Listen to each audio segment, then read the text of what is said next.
After 10 hours of driving in the snow with my arthritis to celebrate Christmas with my daughter, I came to the door and heard, "I hope he doesn't make it." They laughed, mocking my sacrifices. Instead of a warm welcome, it was a heartbreaking betrayal. I quietly closed the door and left, and then a real storm began. What happened next changed their lives forever. They will never forget it.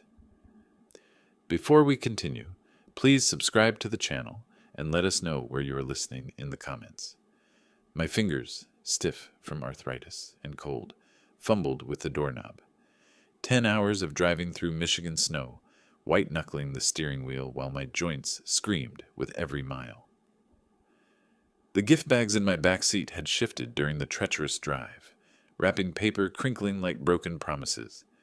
Ashley's house glowed warm against the December darkness. Christmas lights draped the porch railings, twinkling red and gold, exactly like the ones I'd helped her hang 3 years ago when Howard's back was acting up again. The same excuse he used for everything. I raised my hand to knock, then stopped. Voices drifted through the thin door, Ashley's laugh mixing with Howard's deeper rumble. My heart lightened. They were home, safe, probably wondering where their old man was. I'd driven through a blizzard to be here. Arthritis be damned. Nothing would keep me from Christmas with my daughter. I honestly hope he doesn't make it. Ashley's voice cut through my thoughts like ice. My hand froze on the doorknob. "Come on, that's your dad," Howard replied, but his tone held amusement, not reproach. I know. But look at this weather. Maybe the roads will be too bad. We could have one Christmas without him hovering, asking if we need money, bringing those awful sugar cookies." Ashley's laugh again, lighter now, just us. No guilt trips about family togetherness. "The old man does lay it on thick," Howard agreed, always talking about his sacrifices, how he sold his business for you, like we asked him to. Right? I never asked him to be my personal ATM. That was his choice. The cold seeped through my coat, settling deep in my chest. I'd been standing there maybe 30 seconds, but it felt like hours. The Christmas music playing inside, silver bells, suddenly sounded mocking. "Besides," Ashley continued, "he's getting older. These long drives aren't safe for him anymore. We're actually being responsible by hoping he stays home." "Very thoughtful of you," Howard said, and they both laughed. I stepped backward, my boots crunching in the snow. The sound seemed deafeningly loud, but the music and their conversation continued uninterrupted. My car sat 30 feet away, engine ticking as it cooled, exhaust still visible in the frigid air. 15 years. 15 years since the divorce, and I'd built my entire life around Ashley. Sold Green Industries, my life's work, and invested everything in her happiness. Her house, Howard's art supplies, their car payments, grocery money when things got tight. I'd driven through blizzards, canceled trips, ignored my own health, all because I thought family meant everything to her too. My phone buzzed, a text from Ashley. "Drive safe if you're coming, Dad. Weather looks rough." I stared at the screen, then at the warm windows where shadows moved behind drawn curtains. She'd sent this while laughing about hoping I wouldn't make it, while discussing my guilt trips and calling my homemade cookies awful. The gifts in my back seat suddenly felt like mockeries. Expensive scarves for Ashley, art books for Howard that cost more than most people's car payments. I'd agonized over every purchase, wanting to show them how much they meant to me. How much had I given them over the years? 200,000? 3? I'd stopped counting after Ashley's wedding, when I'd paid for everything because Howard's family couldn't contribute much. I'd been honored to do it. Honored to walk my daughter down the aisle, to provide for her new family. I reached for my car door handle, metal biting cold even through my gloves. The arthritis in my knees protested as I lowered myself into the driver's seat, but I barely noticed. Something had shifted inside my chest, something colder than the December air. Starting the engine, I backed out of their driveway, slowly, carefully. No spinning tires, no dramatic exits, just a quiet departure from a house where I'd never really been welcome. In my rearview mirror, the Christmas lights grew smaller, then disappeared entirely as I turned onto the main road. I wasn't heading home. Not yet. The highway stretched ahead, dark and empty except for scattered snowflakes dancing in my headlights. For the first time in 15 years, I had nowhere I needed to be, no one counting on me, no one hoping I'd stay away. The radio played, "I'll be home for Christmas," and I reached over to turn it off. The silence felt better. It felt like the beginning of something new. The windshield wipers swept back and forth, clearing snow that fell faster than they could handle. I took the long way home, avoiding the main highway, needing time to process what I'd heard. My hands gripped the steering wheel until my knuckles went white. Arthritis forgotten in the face of something much more painful. I hope he doesn't make it. Ashley's words echoed in my head with every turn of the wipers. Left, right, hope, doesn't make it? The rhythm became hypnotic, almost soothing as my mind began to work differently than it had in years. By the time I reached my neighborhood, the raw shock had settled into something colder. My house sat dark and quiet at the end of Maple Street. Christmas lights I'd strung along the gutters 2 weeks ago, twinkling weakly through the snow. The driveway needed clearing, but I left the car running while I stared at the place I'd called home for 20 years. Inside, the silence felt different than it had this morning. This morning it had been temporary, the quiet before joining family for Christmas. Now it felt permanent. Final. I hung my coat carefully in the closet, the wet wool heavy in my hands. The gifts for Ashley and Howard sat in bags by the door, expensive scarves and art books that suddenly seemed like monuments to my own foolishness. I stepped around them as if they might bite. My study welcomed me with familiar smells of leather and old paper. 20 years of business success lined these walls. Industry awards, photographs of groundbreakings, contracts that had made me wealthy enough to be generous. Too generous, apparently. The filing cabinet opened with a soft click. I pulled out folder after folder, spreading documents across my desk like a general planning a campaign. My will, dated last spring. Ashley Grain Wilson, primary beneficiary. My life insurance policy, $2 million. Ashley Green Wilson, sole beneficiary. Bank statements told their own story. September, $3,000 transfer to Ashley, emergency car repair. October, $5,000, roof leak. November, $2,500. Howard's art supplies, every month for 3 years, sometimes more. Before that, the house down payment, $75,000. Before that, the wedding, $40,000. Before that, college, I each got $20,000. I pulled out my calculator and started adding. The numbers grew larger than I'd expected. Conservative estimate, $280,000 over 15 years, more than some people earned in a lifetime, handed over to a daughter who hoped I wouldn't show up for Christmas. The computer hummed to life, its blue glow illuminating bank statements and investment portfolios. Everything pointed the same direction, toward Ashley. Every safety net I'd built, every financial cushion, every inheritance plan. She was woven into my financial life like thread through fabric. A memory surfaced, sharp as winter air. Ashley at 22, crying in my kitchen after graduation. Dad, I don't know how I'll ever pay back student loans. My degree is useless. I'd handed her a check for the full amount the next day. Don't worry about it, sweetheart. That's what fathers are for. Another memory. Ashley at 28, Howard fidgeting beside her in my living room. Dad, we found this perfect house, but the down payment. I'd transferred the money before they finished asking. And another, Ashley last month, voice tight over the phone. Howard's having trouble finding buyers for his paintings. We're a little short this month. Another transfer. Another hope that this time they'd get on their feet. They never intended to get on their feet. Why would they when standing was so much effort? I leaned back in my chair, fingers steepled, watching snow fall past my window. For the first time in years, my mind felt sharp in a way it hadn't since selling Green Industries, strategic, calculating. This was a problem to be solved, not an emotion to be suffered. Ashley wanted me gone from Christmas. Maybe she wanted me gone permanently. The question was, how gone did she really want me to be? My lawyer's contact information glowed on the phone screen. Richard Morrison, estate planning specialist. We'd worked together for years, updating wills, managing trusts, ensuring Ashley's future security. Tomorrow was Christmas, but some conversations couldn't wait. I scrolled to his number and paused, thumb hovering over the call button. Once I made this call, there would be no going back to the man who'd driven through a blizzard with gifts in his back seat. that man was gone anyway. Christmas morning arrived with unusual quiet. No excited calls from Ashley, no hurried plans to coordinate gift exchanges. I sat with my coffee, documents from last night's review still scattered across my desk, and waited. The silence felt productive now, like the calm before a carefully planned storm. My phone rang at exactly 10:17 a.m. Ashley's name glowed on the screen, accompanied by her smiling photo from last year's Christmas dinner. The irony wasn't lost on me. I let it ring 3 times before answering, just long enough to sound tired. "Dad?" Her voice carried the perfect note of concern, but I could hear the rehearsed quality underneath. "We were so worried when you didn't show up last night. Are you okay?" I paused, letting her worry build. "I'm sorry, sweetheart.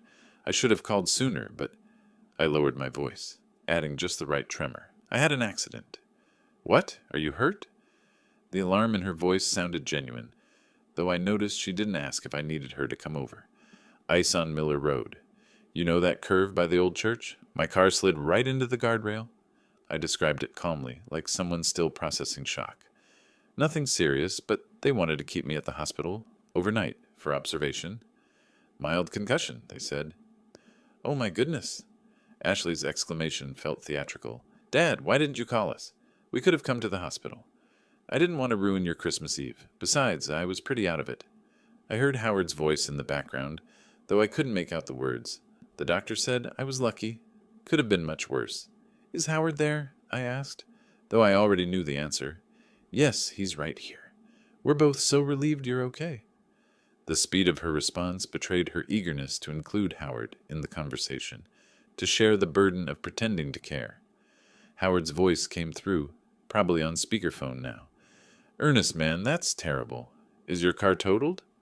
Interesting. His first question was about the car, not my well-being. "It's drivable, but there's some damage to the front end. I'll have to get it looked at after the holidays." "Well, the important thing is you're safe." Ashley jumped back in. "Are you sure you're okay? Do you need anything? We could bring you some food, or—" No, I'm fine. Just tired." I let my voice trail off slightly. "I think I just need to rest today. Maybe we can reschedule Christmas dinner for next week?" The pause that followed lasted exactly 3 seconds too long. "Of course, Dad. Whatever you need. Your health is the most important thing." "Howard and I were just saying how weird it felt without you here last night," she continued, but her tone had lightened considerably. "Relief," poorly disguised as continued concern, "but now we understand why. You should definitely rest." "I will. I'm sorry I worried you both." "Don't apologize. These things happen. Winter driving is so dangerous." Howard's voice carried that false heartiness people use when they're uncomfortable. "The main thing is you're okay." "We'll check on you in a few days," Ashley added. "Make sure you're feeling better." "And Dad? Please be more careful driving. We can't lose you." After I hung up, I sat back in my chair and smiled. For the first time in 24 hours, they had passed their test perfectly. The relief in their voices when I'd suggested postponing Christmas dinner was unmistakable. Howard's immediate concern about the car rather than my injuries, Ashley's quick acceptance of my story without pushing for details or offering to visit. Most telling of all was their eagerness to end the conversation once they'd established I was fine. No lingering questions about my condition, no insistence on coming over to check on me personally, just relief that their Christmas hadn't been disrupted, and I wasn't expecting them to actually care. I pulled out a notepad and wrote down their exact responses. The pauses, the tone changes, evidence of their true nature, though I hardly needed more proof. Still, it felt good to document their callousness in black ink. The beauty of my fabricated accident was its simplicity. Miller Road really was treacherous in winter. The old church was a familiar landmark, and everyone knew how dangerous ice could be. If they ever tried to verify my story, they'd find it perfectly plausible. More importantly, it established a pattern I could use later. I picked up my phone again and scrolled through my contacts until I found what I was looking for. Richard Morrison, my lawyer, had given me his personal number years ago for emergencies. This qualified. The week after New Year moved slowly, each day strengthening my resolve. I'd spent hours planning, researching, making lists of assets and legal requirements. Today, I would take the first real step toward showing Ashley exactly what her words on Christmas Eve were worth. Robert Mitchell's law office occupied the third floor of a restored Victorian building downtown. I'd been climbing these stairs for 15 years, usually for routine updates, to ensure Ashley's security. The irony wasn't lost on me as I pushed open the familiar mahogany door. "Ernest, good to see you." Robert stood from behind his desk, genuinely pleased. We'd worked together since my divorce, and he'd helped to structure every financial safety net I'd built for Ashley. "How are you feeling? Ashley mentioned you had an accident over the holidays."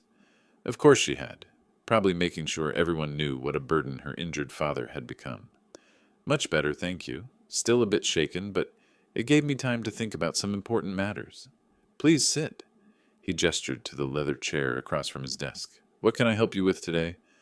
I pulled out a folder I'd prepared, placing it carefully on his desk. "I need to modify my will. Specifically, I want to change the primary beneficiary." Robert's eyebrows rose slightly. "That's quite a significant change, Ernest. May I ask what's prompted this decision?" The accident made me reconsider my priorities. I kept my voice steady, measured. "I've been thinking about loyalty, about who truly deserves support." I paused, letting him process. "I want to designate the Great Lakes Animal Welfare Foundation as my primary beneficiary instead of Ashley." The silence stretched for several seconds. Robert leaned back in his chair, fingers steepled, studying my face. "Ernest, this is a major decision. Have you discussed this with Ashley? She's been your primary concern for years." "No, and I don't intend to." My voice carried the same tone I'd used in boardrooms when deals were non-negotiable. "Animals don't lie to you, Robert. They don't hope you won't show up for important occasions. They appreciate care when it's given. I understand you're still processing the trauma from your accident, but this isn't about trauma." I leaned forward slightly. "This is about clarity. I've spent 15 years supporting someone who sees me as a burden. I'd rather my resources go to creatures who understand gratitude." Robert studied the legal pad in front of him, making notes. "Ernest, as your attorney, I have to ask, are you certain this reflects your true wishes? Major changes after traumatic events aren't uncommon, but they're not always permanent." I've never been more certain of anything. The conviction in my voice surprised even me. "I want this done today, with all proper documentation and witnesses." For the next hour, we worked through the technical details. Robert explained the requirements: witness signatures, notarization, specific language for the charitable designation. The Great Lakes Animal Welfare Foundation would receive my entire estate: the house, investments, retirement accounts, everything I'd planned to leave Ashley. "The foundation does excellent work," Robert admitted as he prepared the documents. "Their shelter programs and wildlife preservation efforts are highly regarded." He looked up at me. "Though I still think you should consider discussing this with your family." My family made their position clear. I signed each page deliberately, watching Robert's assistant witness the signatures. They'll understand my decision soon enough. As the final documents were notarized and sealed, I felt something I hadn't experienced in years: complete control over my own life. No more transfers to Ashley for emergencies. No more guilt about family obligations. No more pretending that blood relation guaranteed loyalty or love. "I'll file these with the court next week," Robert said, sliding the copies into a manila envelope. "Ernest, if you change your mind." "I won't." I stood, briefcase in hand. "Thank you for handling this so efficiently." Walking back to my car, I felt lighter than I had in months. The sealed documents in my briefcase represented more than legal changes. They were proof that I'd finally stopped being a victim of my own generosity. Ashley would continue receiving her monthly allowance, completely unaware that her future had just evaporated. The thought brought me more satisfaction than it should have, but I'd moved past caring about should and shouldn't. I pulled out my phone and opened my banking app. Time to address those automatic transfers that Ashley took so completely for granted. The will was just the beginning. Now came the practical lessons and consequences. I spent the week after my lawyer visit reviewing every financial connection between Ashley and myself, mapping out 15 years of dependency that she'd taken completely for granted. Thursday morning, I drove to First National Bank with a folder of account documents. The same bank where I'd opened Ashley's college fund 20 years ago, where I'd co-signed her first checking account, where I'd arranged the automatic monthly transfers that had become her financial lifeline. "Good morning, Mr. Green." Janet, my personal banker, smiled warmly. "How can I help you today?" "I need to close the joint checking account with my daughter and cancel all automatic transfers." I placed the paperwork on her desk. "Also, I'd like to change the beneficiaries on my insurance policies." Janet's eyebrows rose slightly. "Of course, sir. May I ask if there's been any family situation that's prompted this?" "Just updating my affairs after some recent health concerns." The lie came easily now. "I want to ensure my assets go where they'll be most appreciated." Friday afternoon, while Ashley was probably planning her weekend shopping trip, the changes took effect. The monthly $3,000 transfer that hit her account every 10th, the transfer she'd relied on for rent, groceries, Howard's art supplies, simply wouldn't arrive this time. Saturday morning brought the first test. I was having coffee when I imagined Ashley at the grocery store, cart full of organic produce and expensive cuts of meat, sliding her card at checkout with the same confidence she'd had for years. The call came at 2:17 p.m. "Dad?" Ashley's voice carried confusion and embarrassment. "My card was declined at the store. There must be some mistake with the bank." I let her talk to my voicemail. "Hi, it's me again. I called the bank, but they said the account is closed. That can't be right. Can you call me back? Howard's getting really frustrated, and we need to buy groceries." The third message arrived an hour later, Howard's voice in the background. "Tell him we can't pay rent next week if this isn't fixed." I turned my phone off and went to my study. From my window, I could see 3 houses down the street, where Christmas lights still twinkled. Families inside probably gathered around dinner tables, children complaining about homework, normal problems of normal people who didn't hope their parents wouldn't show up for holidays. By evening, Ashley had left 7 messages. The progression was fascinating. Confusion, then concern, then barely controlled panic, as the reality of their situation became clear. Howard's voice grew more prominent in the background with each call, his tone shifting from annoyance to accusation. "Ashley, this is your fault somehow. You must have said something to set him off. I told you to be more careful around him." Sunday brought 11 more calls. I listened to each voicemail with the same methodical attention I'd once given to quarterly reports. Ashley's voice grew thinner, more desperate. Howard had apparently stormed out Saturday night, returning drunk and angry, blaming her for ruining everything. "Dad, please, I don't understand what's happening. The bank won't tell me anything because of privacy rules. My insurance card isn't working either. Howard says you're punishing us for something, but I don't know what we did wrong." The irony was perfect. She genuinely didn't know what she'd done wrong. 2 weeks of hoping I wouldn't show up for Christmas, laughing about my guilt trips and homemade cookies, dismissing my sacrifices as unwanted attention. None of it registered as wrongdoing in her mind. Monday morning's message carried a new note of desperation. "Dad, I'm coming over. We need to talk about this face to face. I'll be there around noon." I looked at my phone, then at the calendar. Perfect timing. I had been patient long enough, methodical enough. Now it was time for the conversation that would complete Ashley's education about consequences. But first, I had one more call to make. Financial pressure was just the beginning. Now came the consequences for years of cutting corners.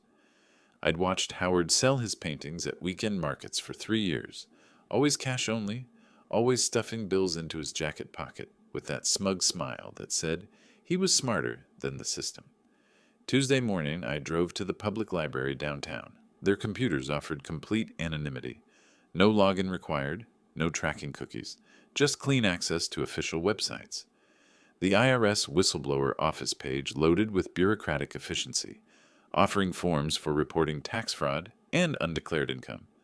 The anonymous tip submission was remarkably simple.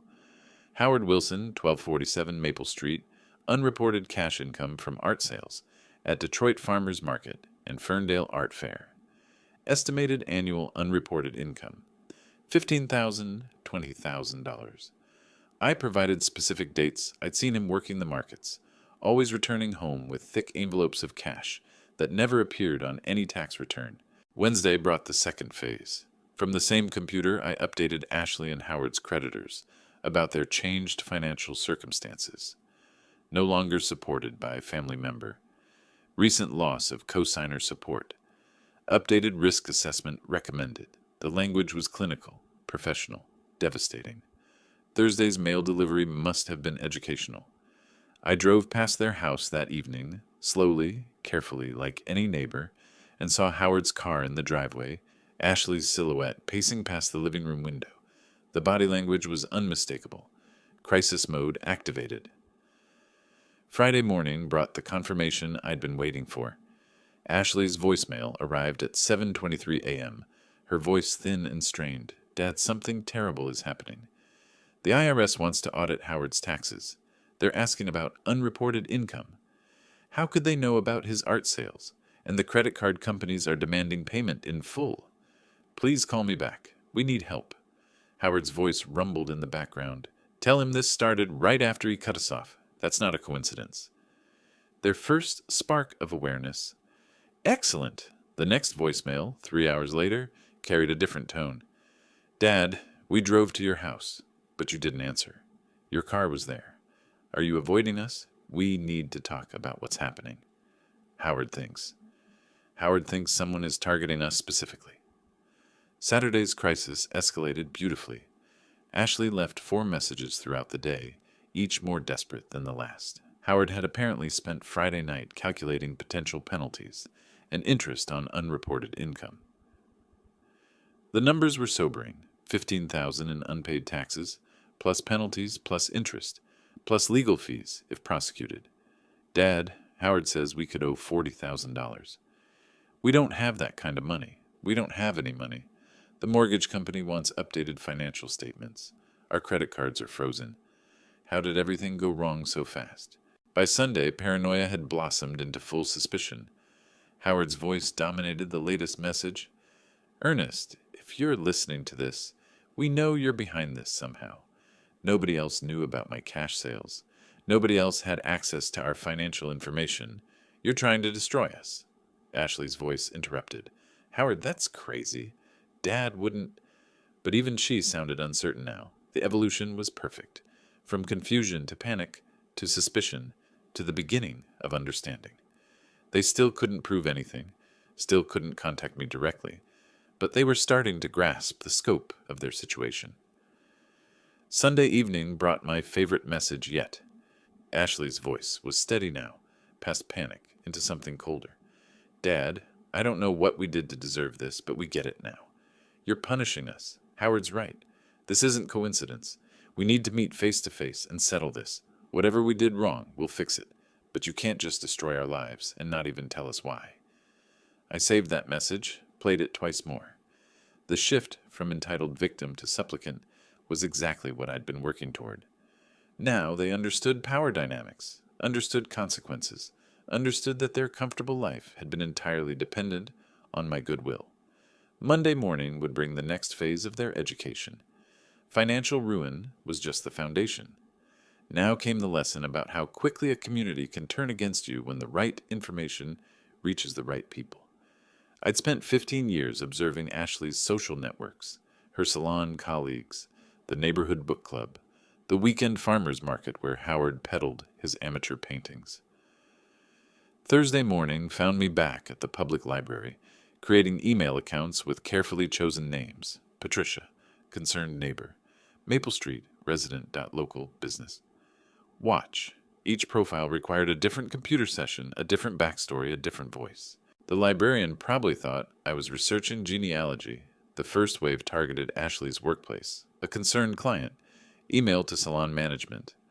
I'm worried about Ashley's personal situation affecting her work quality. She seems distracted lately, and there are rumors about financial troubles. Just thought you should know.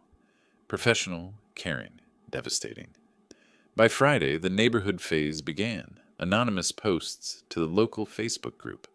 Has anyone else noticed all the official mail going to the Wilson house? Hope they're not having the kind of problems that affect property values. The responses started within hours. Neighbors suddenly remembering unusual details, speculating about late-night arguments, noting how their car had been repossessed last month.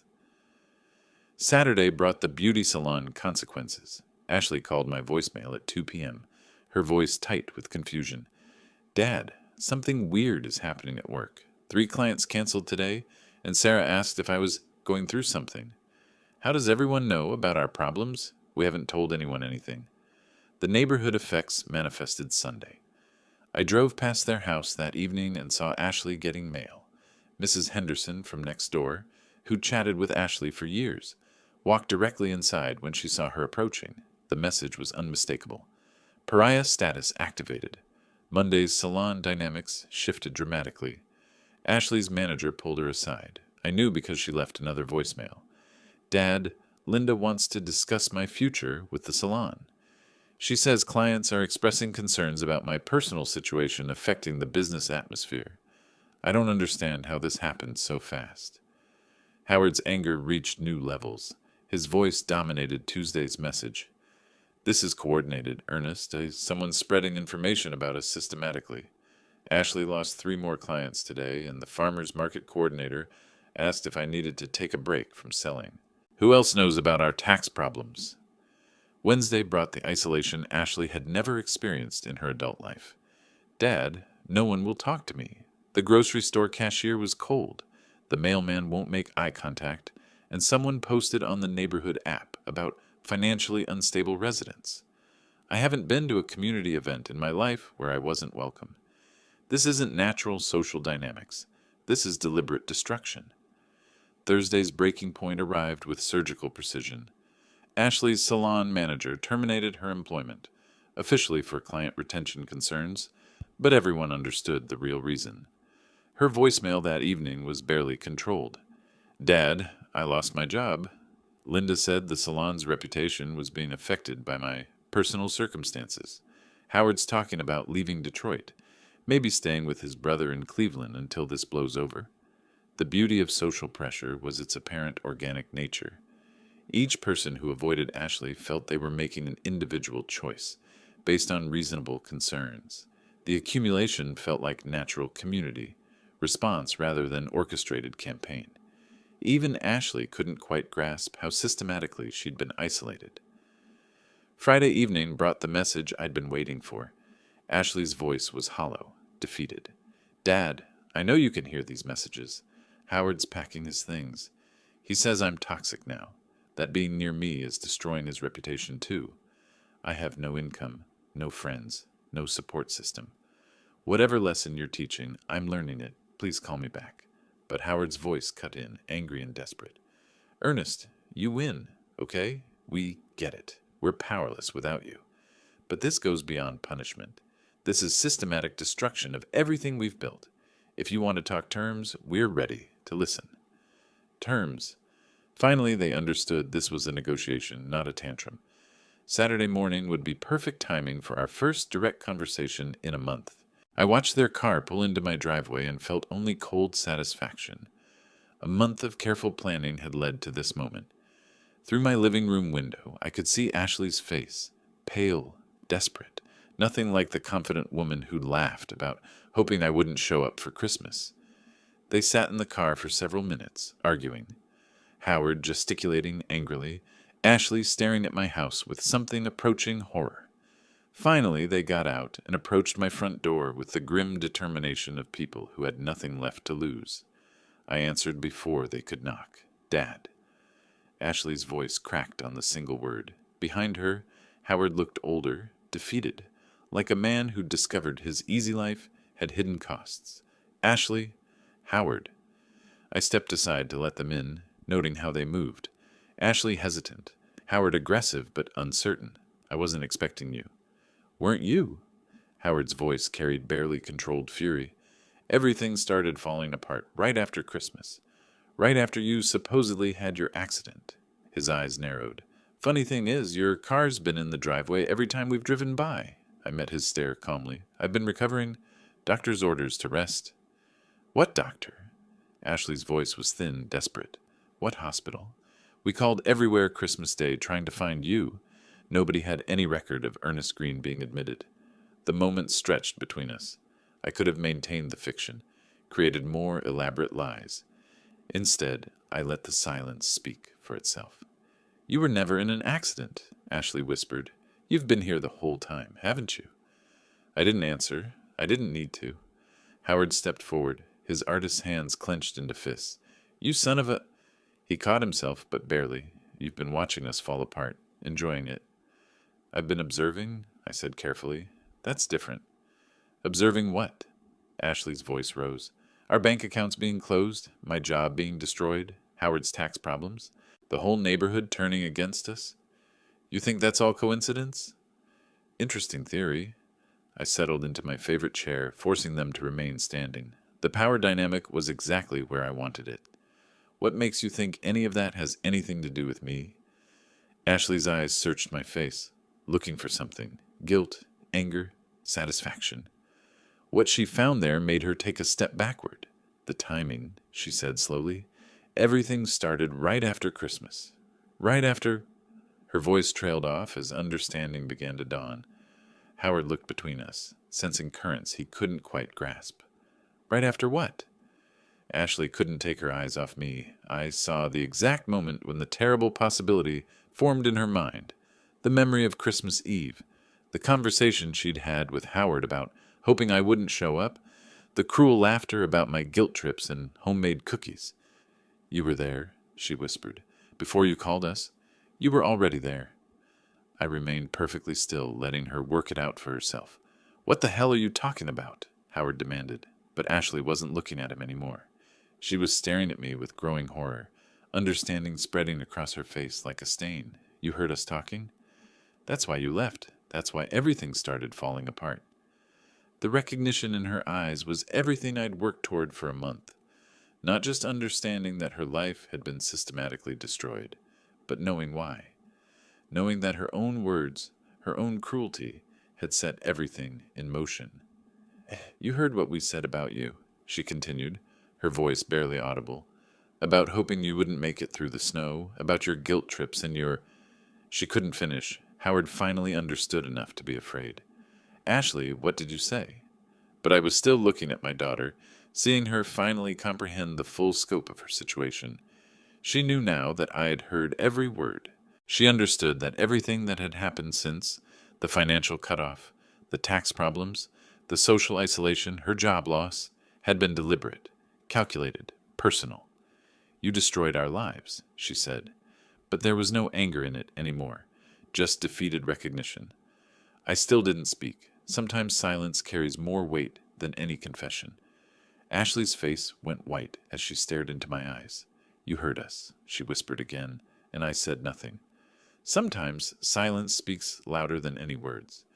I watched them scramble like insects in a jar, unaware that the lid had been sealed weeks ago. Their first move was predictably desperate, a consultation with a family lawyer about challenging my will. The irony was exquisite. They were plotting to contest a document that no longer existed in the form they imagined. Tuesday morning brought Ashley's first attempt at reconciliation. Her voice on my voicemail carried that fake cheerfulness desperate people use when pretending everything is fine. Hi, Dad. I was thinking we should talk. You know, clear the air between us. Family is so important, especially after everything we've been through. I didn't return the call. Wednesday's message escalated slightly. Dad, I know you're angry, but we can work through this. Howard and I have been doing a lot of thinking about our relationship with you. We want to make things right. The transparency was almost insulting. Every word calculated to sound caring, while obviously motivated by their financial desperation. I saved each message, documenting their descent into pathetic manipulation. Thursday brought Howard's voice, attempting authority he no longer possessed. Ernest, this silent treatment is childish. We're family, whether you like it or not. Ashley's your only daughter, and she deserves better than this. Call us back. By Friday, their lawyer had apparently explained the harsh realities of will contests. Ashley's message that evening carried the first notes of real panic. Dad, please, we just need to talk. I know we said some things that hurt you, but everyone says things they don't mean sometimes. Can't we move past this? Saturday brought multiple calls. Ashley arrived at my house twice, ringing the doorbell for 10 minutes each time while I watched from my upstairs window. Her body language told the story. Hunched shoulders, nervous pacing, the desperate energy of someone running out of options. Dad, I know you're in there. Your car is in the driveway. Please, just 5 minutes. We need to discuss our future as a family. Future? As if they had one. Sunday's voicemail revealed the depth of their situation. Dad, the lawyer says challenging a will costs thousands of dollars we don't have. But he also said that family reconciliation is always possible. We miss you. We miss having you in our lives. Monday brought Howard's frustrated return. Ernest, enough. You've made your point. You're angry. We get it. But this has gone far enough. Ashley's been crying for days, and frankly, we're both tired of this game. What do you want from us? What I wanted, they could never give back. The Christmas I'd driven through a blizzard to share. The years of believing their gratitude was genuine. The father-daughter relationship that had been the center of my life for 15 years. Tuesday's message was Ashley alone, her voice thin and breaking. Dad, please. Howard's talking about leaving Michigan entirely. Says there's nothing left for us here. I don't want to lose both of you. I know I messed up, but there has to be a way to fix this. The beauty of their desperation was how it stripped away all pretense. No more casual conversations about art supplies or grocery money. No more comfortable assumption that I'd always be there with my checkbook open. Just raw need, naked and embarrassing. Wednesday brought their most pathetic attempt yet. Ashley appeared at my door with Howard lurking behind her, both dressed in their most respectable clothes, trying to look like responsible adults worth reconciling with. I opened the door but didn't invite them in. Dad? Ashley's smile was so forced it looked painful. We brought you something. She held up a small wrapped package. Probably something cheap from the drugstore. A token gesture to grease the wheels of reconciliation. I don't need anything from you, I said quietly.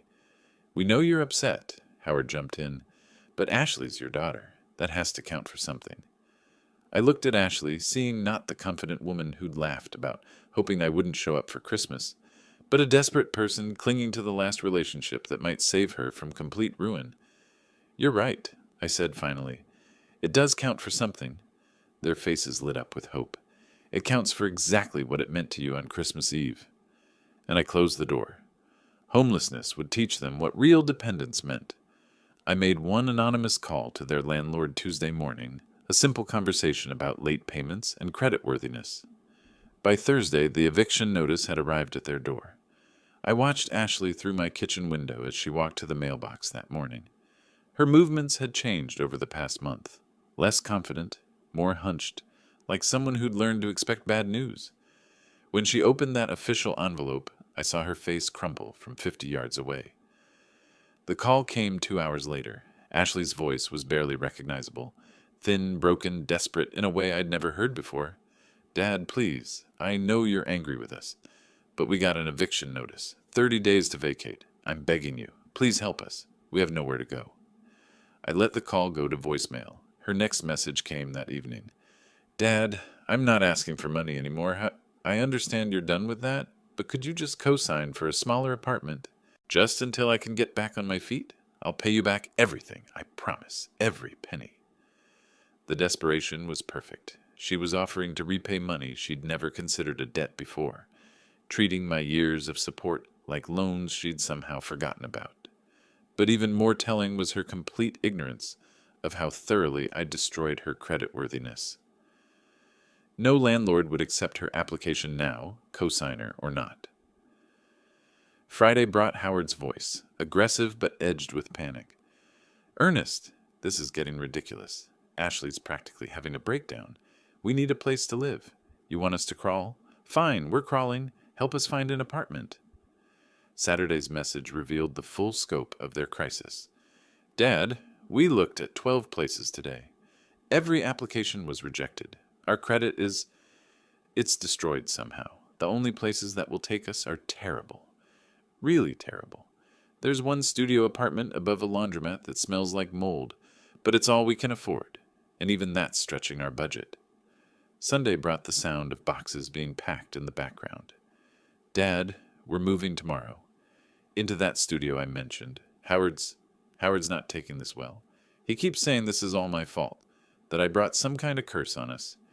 Please call me back. I need to hear your voice. Monday evening delivered the call I'd been anticipating. Ashley's voice was hollow, defeated. Dad, Howard left. He said he can't take living like this, that being around me was destroying his life too. He took his art supplies and drove to Cleveland to stay with his brother. Said he'd call when I figured out how to fix things. The beauty of Howard's abandonment was how perfectly it revealed his character. 3 years of living off my generosity, and the moment things got difficult, he fled. Ashley was learning what I'd known about him all along. He was a parasite, not a partner. Tuesday brought her most broken message yet. Dad, I'm alone now. Completely alone. I'm sitting in this awful little room with water stains on the ceiling and neighbors who scream at each other all night. I lost my job, my husband, my home, my friends. Everything I had is gone. I don't understand how everything fell apart so fast. The next day, Ashley appeared at my door again. She looked like she'd aged 5 years and 2 months. Thin, pale, wearing clothes that hung loose on her diminished frame. When I opened the door, she didn't even try to smile. Dad, I need to ask you something, and I need you to tell me the truth. I waited. Are you ever going to forgive me? Because if the answer is no, I need to know. I can't keep hoping that someday you'll decide I've been punished enough. The question was more perceptive than I'd expected. She was finally beginning to understand that this wasn't a temporary tantrum, but a permanent change in our relationship. Forgiveness has to be earned, I said carefully. How? Her voice was barely a whisper. Tell me how, and I'll do it. I looked at her standing on my doorstep, homeless, abandoned, isolated, desperate, and felt no sympathy whatsoever. She still didn't understand that some words, once spoken, could never be taken back. Some laughter, once heard, changed everything forever. That's something you'll have to figure out yourself, I said, and closed the door. The next morning would bring her the lesson she'd never expected. When I saw Ashley walking up my driveway, broken and desperate, I knew the moment for my final lesson had arrived. She moved like someone who'd learned that hope was dangerous, her shoulders hunched against more than just the February cold. I opened the door before she could knock. She looked like she'd aged a decade in 2 months, hollow-eyed, thin, wearing the same jacket I'd seen her in 3 days ago. Howard's abandonment had left its mark in ways that went deeper than simple loneliness. Dad, her voice was barely a whisper. Please, I need to talk to you. I stepped aside and let her in. She stood in my entryway like a refugee, uncertain and grateful for even this small mercy. I know I don't deserve anything from you, she began, her words rushing together. I know I've been a terrible daughter, selfish, ungrateful, all the things you must think about me, but I'm begging you, please give me another chance. I led her to the living room, letting her settle into the same chair where she'd opened Christmas presents for years. The irony wasn't lost on either of us. I've lost everything, she continued. Howard's gone, my job's gone, my friends won't talk to me. I'm living in this awful place that smells like mold and has bugs crawling out of the walls. But I know I brought this on myself somehow. I just don't understand how. The performance was heartbreaking, if you didn't know what I knew. She was trying so hard to be the daughter she thought I wanted, offering contrition and promises of change, still believing that family bonds could be repaired with enough sincerity. I want to be better, she said, tears starting to fall. I want to be the daughter you deserve. I know it might take time, but maybe we could start small. Maybe I could visit once a week, help with yard work or cooking. I just want us to be a family again. I watched her cry, feeling nothing but cold satisfaction. She still didn't understand that some words, once spoken, poisoned everything that came after. Do you remember Christmas Eve? I asked quietly. Ashley wiped her eyes. Of course. You called to say you'd been in an accident. Before that, I said, do you remember what you and Howard were discussing before I called? Her face went pale. I could see the moment when memory began to surface, when she started to understand that this conversation was heading somewhere she didn't want to go. I don't remember exactly. I pulled out my phone, scrolled to a file I'd labeled simply December 24th, and set it on the coffee table between us. Let me refresh your memory. I pressed play. Ashley's voice filled the room, clear and unmistakable. I honestly hope he doesn't make it. Her face went white as stone. Howard's voice followed. "Come on, that's your dad." I know. But look at this weather. Maybe the roads will be too bad. We could have one Christmas without him hovering, asking if we need money, bringing those awful sugar cookies." The laughter that followed was like acid in the air. I watched Ashley's expression crumble as she heard her own cruel amusement. Just us. No guilt trips about family togetherness. I let the recording play until Howard agreed. "The old man does lay it on thick, always talking about his sacrifices, how he sold his business for you, like we asked him to." Then I stopped it. Ashley sat frozen, staring at the phone like it contained poison. You were there? You heard all of that? Every word," I confirmed. "I was standing outside your door with Christmas gifts, listening to my daughter laugh about hoping I wouldn't survive the drive to see her." "Dad, no, you don't understand." "I understand perfectly," I said. "I understood that night, and I've understood every day since. That conversation showed me exactly what our relationship meant to you, what I meant to you." Ashley was crying now, desperate sobs that shook her whole body. "Those were just words. People say things they don't mean when they're stressed. I was tired, and Howard was being difficult, and you revealed your true feelings about your father," I finished. "The man who sacrificed everything for you, who built his entire life around your happiness, who drove through a blizzard because he thought you wanted him there." She tried to speak, but I continued. "Everything that's happened since that night, your financial problems, the social isolation, the job loss, Howard leaving, all of it started because I finally understood what you really thought of me." "Please," she whispered. "Please, I'm sorry. I'm so sorry." But I wasn't finished with her education yet. Not quite. 6 months have passed since that last confrontation, and I have found something I never expected. Peace. The Great Lakes Animal Welfare Foundation has become not only the recipient of my inheritance, it has become my purpose. 3 mornings a week, I volunteered at their shelter, feeding dogs whose tails wagged with genuine excitement when they saw me approaching. The letter arrived on Tuesday, exactly 6 months after Ashley sat in my living room, listening to a recording of her own cruel words. I recognized her handwriting immediately, although it now looked more mature, more steady than the desperate scrawl I remembered from her previous attempts to contact me. I opened it standing in my kitchen, coffee growing cold on the counter. "Dear Dad," it began, "I don't expect you to respond to this letter. I'm not asking for anything. Not money, not forgiveness, not reconciliation. I just wanted you to know how this year has changed me. I work at a grocery store now, 40 hours a week on my feet, dealing with difficult customers and cleaning up spills. It's honest work, and for the first time in my life, I understand what you meant when you talked about earning something. Every paycheck feels different when you've worked for it instead of just receiving it. I live in a small apartment that I pay for myself. It's not much, but it's mine. Howard never came back from Cleveland, and honestly, I'm glad. I needed to learn who I am when I'm not depending on someone else's generosity. I know about the will, Dad. Robert Morrison told me when I tried to contest it last spring. He explained that you'd changed everything in January before any of this started. I understand now that even when I thought I had a safety net, I didn't. You were teaching me to fly without knowing it. I'm not the same person who laughed about hoping you wouldn't make it to Christmas. That woman feels like a stranger to me now. I know I can never take back those words or the years of taking your love for granted. I just wanted you to know that your lesson worked. I learned."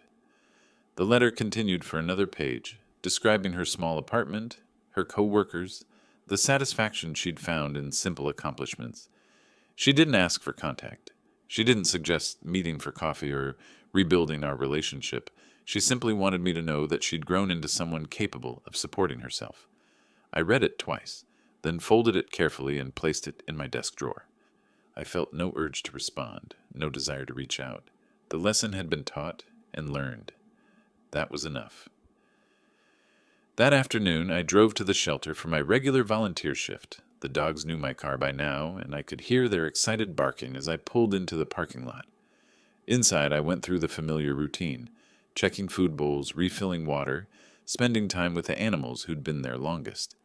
A German Shepherd mix named Charlie had been at the shelter for 6 months, too old and scarred to attract adopters. He followed me from kennel to kennel, his graying muzzle nudging my hand whenever I stopped moving. When I sat down to rest, he laid his massive head across my lap with complete trust. "You're a good boy, Charlie," I said, scratching behind his ears. His tail thumped against the concrete floor with pure contentment. This was what love looked like when it wasn't bought or demanded. Charlie didn't care about my bank account or inheritance. He didn't calculate what I could do for him or weigh the benefits of our relationship. He simply appreciated kindness when it was offered. As I prepared to leave that evening, Charlie pressed against the kennel gate, watching me with those intelligent brown eyes. I'd started the paperwork to adopt him the week before.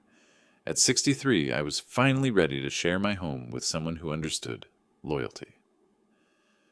Walking to my car, I thought about Ashley's letter one more time. She'd learned the value of work, the dignity of independence, the difference between earning and receiving. My methods had been harsh, but the lesson had taken hold. Sometimes people needed to lose everything to discover what they were truly capable of. I had no regrets about the choices I'd made that Christmas Eve, or any day since. Justice wasn't always gentle, but it was always fair. If you liked this story, please like this video, subscribe to the channel, and share your impressions of this story in the comments. To listen to the next story, click on the box on the left. Thank you for watching.